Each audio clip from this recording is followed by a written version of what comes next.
Luiz Fernando Veríssimo é um dos grandes escritores da prosa contemporânea brasileira.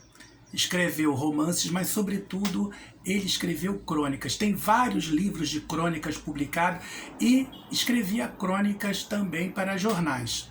Continua, inclusive, escrevendo. Já esteve muito doente, agora está um pouco melhor, mas já bastante idoso. E é filho do grande escritor também gaúcho, Érico Veríssimo, que escreveu a trilogia O Tempo e o Vento. O Luiz Fernando Veríssimo é um observador da alma humana, ele é muito sagaz.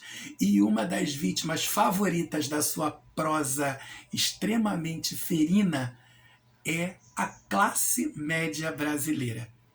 Com todas as suas nuances, as suas contradições, a sua hipocrisia, o seu desejo de continuar classe média, mesmo sendo muito mais pobre do que, por exemplo, uma classe média norte-americana ou uma classe média europeia. A verdade é que a classe média brasileira está muito mais próxima da classe baixa, do pobre, e muito mais distante do rico do que outras classes médias que andam pelo mundo afora.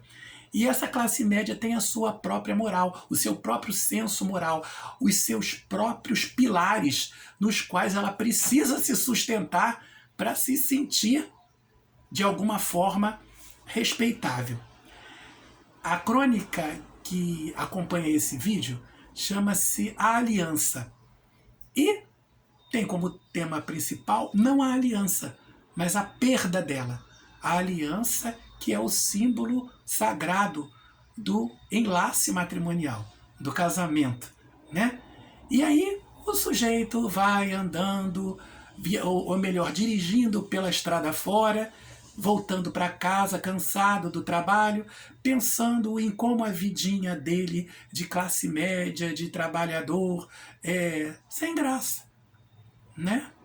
E casado, filhos, mas ele já chegou numa idade em que, como diz a crônica, ele sabe que nunca realmente alguma coisa grandiosa, cheia de aventuras, vai acontecer na vida dele. Então ele vai se conformando com a sua vidinha calma, medíocre, em que nada de interessante pode lhe acontecer. Ele não vai ser dono de um cassino em Samarcã. No máximo pode acontecer do pneu do carro furar. Adivinha o que aconteceu? Furou o pneu do carro. E naquela de trocar o pneu, o que acontece? Suja o dedo de óleo, a aliança escorrega, cai dentro de um bueiro na rua e ele fica sem a aliança. E aí ele vai dirigindo de volta para casa, tentando projetar a cena do que aconteceria com ele quando ele, ao chegar em casa, fosse pego em flagrante sem o símbolo máximo do sagrado matrimônio. O que acontece agora, hein? Bom, ele vai chegar e já vai como se fosse respondendo as perguntas antes da esposa fazer, né? Antes dela perguntar, cadê a sua aliança? Ele já vai dizendo, adivinha o que aconteceu comigo? Né? Mostra a mão, a aliança, fui trocar o pneu do carro, a aliança escorregou, ou seja, contou a verdade. Esse era o projeto, contar a verdade. Mas de repente, e se a esposa tem uma outra reação? E se depois dessa história, que é a pura verdade, porque afinal de contas nada de realmente interessante acontece com ele, nada tira esse pobre homem do trilho normal, corriqueiro e enjoado da vida, a esposa acha que sim, que ele está numa crise de meia-idade e resolveu fazer alguma coisa diferente. E resolveu ir com uma mulher para o motel e tirou a aliança no motel. Porque, afinal de contas, justamente a aliança na hora de transar com a amante não fica bem, né? E perde a aliança. E vai para casa sem ela. E vem com aquela história descabida, porém verdadeira, de que perdeu a aliança quando trocou o pneu.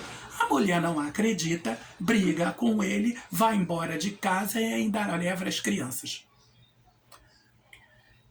E aí ele chega em casa com essa projeção que lhe causou verdadeiro pânico. Qual é a solução? Bom, de repente, a mentira, já que é aquilo que ela vai achar que ele fez, seja a melhor solução.